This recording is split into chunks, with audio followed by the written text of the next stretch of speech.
Hello, welcome to part 2. So this time we're going to look at operators, coercion, and deciding what counts as true, or at least what JavaScript considers true or false. So let's get started. So we'll start with some basic arithmetic operators, console.log, and then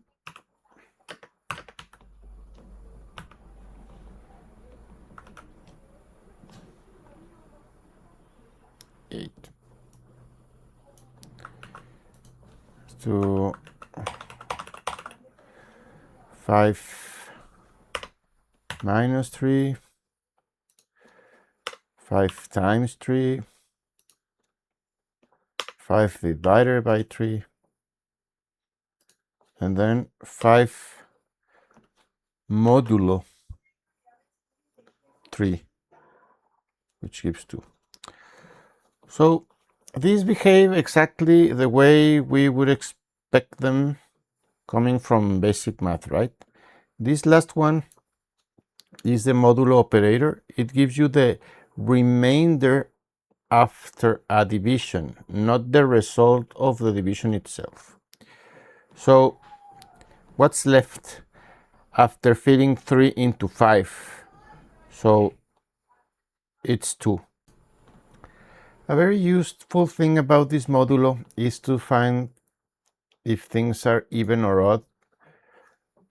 If we go modulo 2 and this returns a 1, means this is odd. And for example, a 6 would return 0. So if modulo 2 returns 0, it's even, and 1, it's odd. So this is one of the very most useful things about this modulo. All right, so let's continue. Another very useful one. So let count equals 5. And we did let because we are going to change the value later on. And then we count equals count plus 1. And then we console.log count. So this is the basic syntax. We are printing 6. It starts with 1 and then we add 5 plus 1. A shortcut that's very commonly used in JavaScript. That's why I bring this up, because this is used a lot. Count plus equal 1 is the same thing, return 6. So it's a short version of what I had before. And of course, it works with times equal. So take what it was and then multiply and add times 2. So it gives 10. And divide by minus equals to 3. So you get the point. So let me return this to the classic plus equals 1. So it's like a counter, an incrementer. Every time we pass through here, add 1. So we go counting. All right. Now some comparison operators. Console.log 5 greater than 3, true.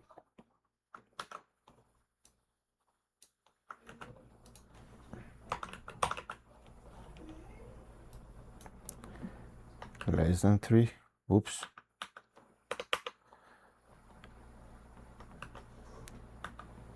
Only 1, right? I'm doing 2. I can't see because this. And then we have the greater or equal. So is 5 greater or equal to 5? Yes, because it fits in the equal. So true, false, true. Okay, so these are very easy or simple, right? Here's one that actually matters, or it's important. Later on, you'll see 5 equal, and then here's the important part, 5. And notice how it's equal to true, even though this is a number and this is a string, but kind of look like the same. And then 5 equal, and this is a new one. We did not have that in Python. 5.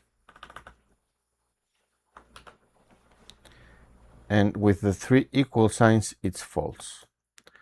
So what's going on here? 2 equal signs checks if two values are equal enough, converting types if it has to. So it had to convert this one into an integer to compare it to this one. And 3 equal signs checks if two values are equal and the same type. No conversions and no expectations. 5 and this string or char or character are not the same. So from here on out in the rest of the series, I am only gonna use triple equal signs for absolutely everything. And we will have to do the converting by ourselves. Otherwise, we would have to know and learn what the rules are of what means like almost equal and what does it convert or not. So from now on, none of that. Only 3 equal signs. So it compares value and type. So this converting of this stuff into an int to compare, it's what I'm calling, or what it's called, this coercion. This converting means coercion has a name, and it's coercion. It's JavaScript deciding on its own that two different types should be treated as compatible for a moment. So let me do a couple of other examples of this coercion stuff.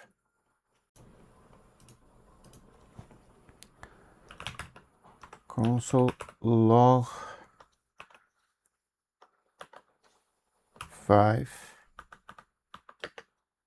plus 3.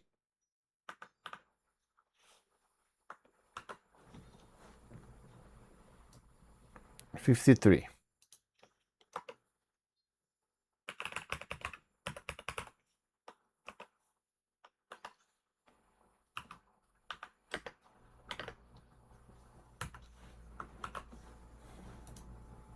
And 5 minus 3, 2. So what is going on here? Same two values, wildly different results. And this is the part where JavaScript design gets a little wild. Plus sees a string on one side and decides, fine, I'll treat the number as a string too, because plus means concatenate. And since a string has nothing to do with a minus, then it says, okay, so now I'm gonna treat this 5 as an integer and then subtract the other integer. So the practical or key takeaway is, do not do this. We can know what the type of things are and then do our converting, and the types by ourselves. Maybe this is why then there's a language later on after JavaScript called TypeScript. Maybe, I don't know. But okay, let's move on. Okay, so before we move on to now the truthy and falsy things, let me show you a trick. So we select all these and then Shift Alt A, and it adds this symbol, this pair of symbols, so it converts the whole thing into a comment, block comment. So it does not keep our console cluttered up. All right. Let's move on to what is truthy and falsy. So here's the thing about JavaScript, or a specific idea about JavaScript. JavaScript will treat any value as if it were true or false, even values that aren't booleans at all. So every single value in JavaScript has false into one of two, truthy or falsy. The falsy list is short, so let me do that so we memorize it and everything else is true except for these ones. False is false. 0 is false. An empty string is false.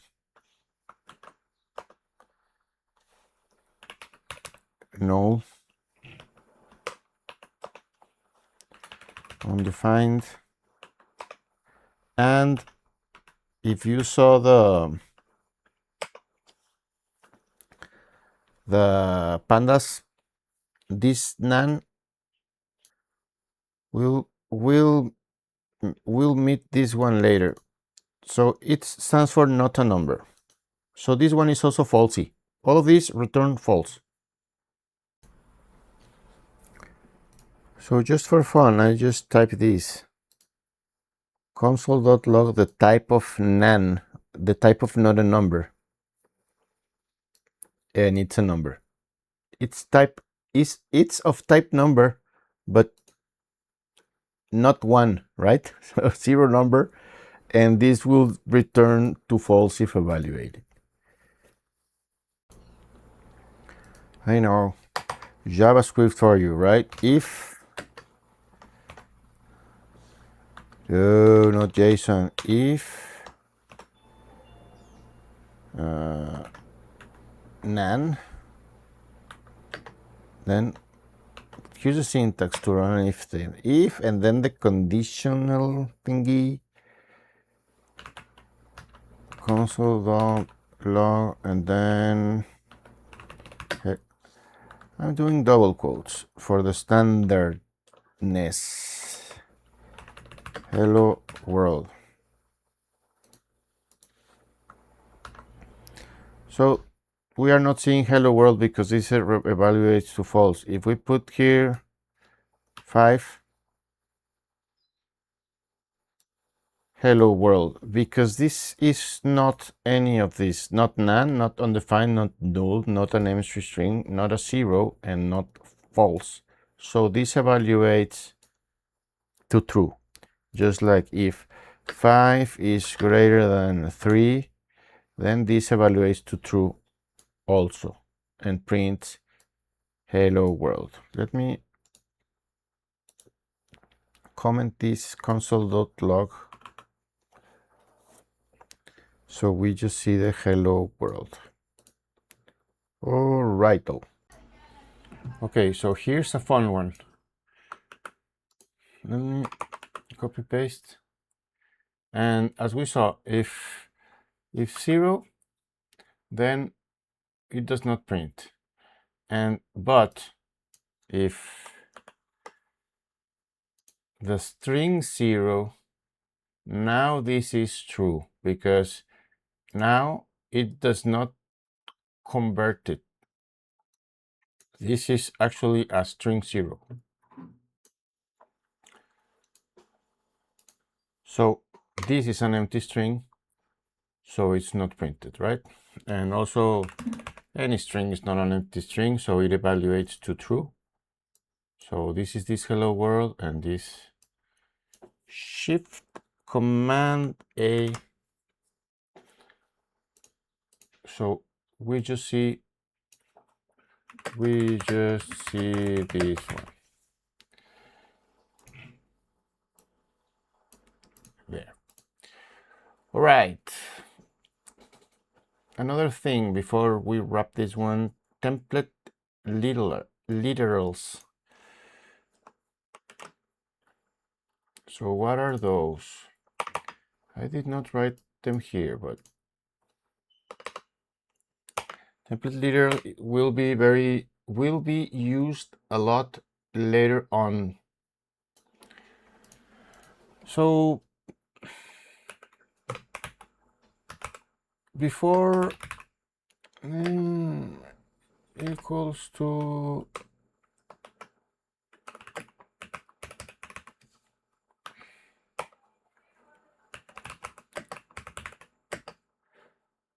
equals to 1.5.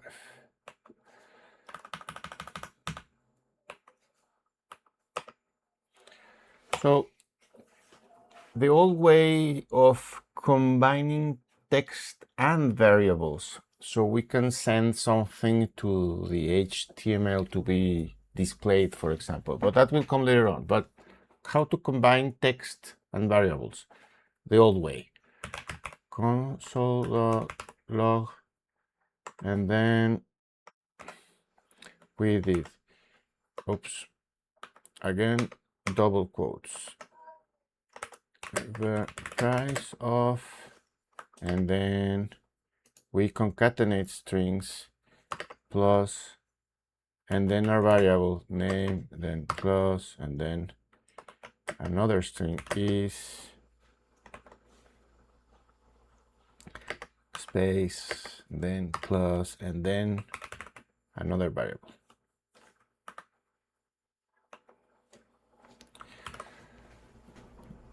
One space too many.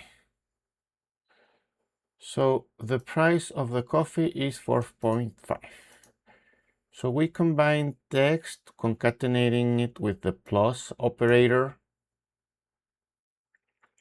But this is ugly and easy to lose track of quotes, and I don't know. So this is where template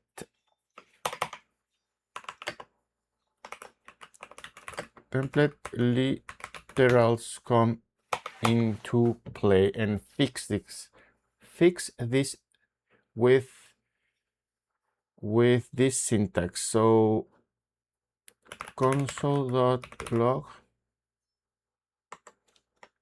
and then we're gonna do so for this we need something special. We need backticks. This is a trick. We need these little signs, the backticks, which you will need to find them on your keyboard, and then we can just write everything out. The price of, so this, I will come back, the price of name, well, we need to tell name is a JavaScript variable, so we need this special syntax to wrap it up. $sign and curly braces, and then name is price. But again,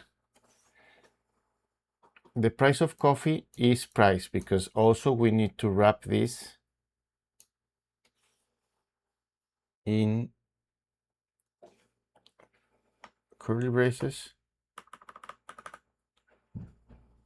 and a $sign there. So now it knows to insert a number, this one, and we are missing one to put it here. So it's the same result, considerably easier to read, and it scales a lot better. when we are combining 4 or 5 variables. So from here on, we will be using template literals. So that will be for this video. Operators, coercion stuff, truthy and falsy, and then this extra credit template literals. So next video we'll start doing some more if, else, and some more stuff. So thanks for watching. See you on the next one.